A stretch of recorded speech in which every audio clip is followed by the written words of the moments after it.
it is also important, and this is something that comes from my experience with patients, that this types of cancer might mimic or be very similar to urinary tract infections. And I say this is, I said it is more common in men than women, but urinary tract infections are more common in women than men. So of course, in that case, it is sometimes difficult to distinguish between an infection and cancer. And it's also important to know that having infections very often is also an important risk factor for developing cancer.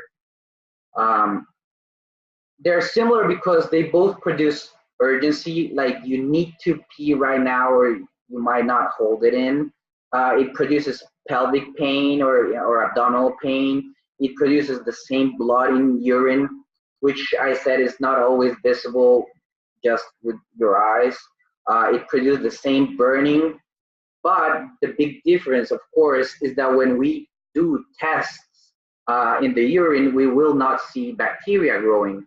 So of course, this is not the typical case, but it might happen that you feel like you have a urinary tract infection, but no, they don't find anything on the urine, and they keep telling you, or we as doctors keep telling you, oh, you don't have an infection, so it is not that, so we're not going to treat you with antibiotics.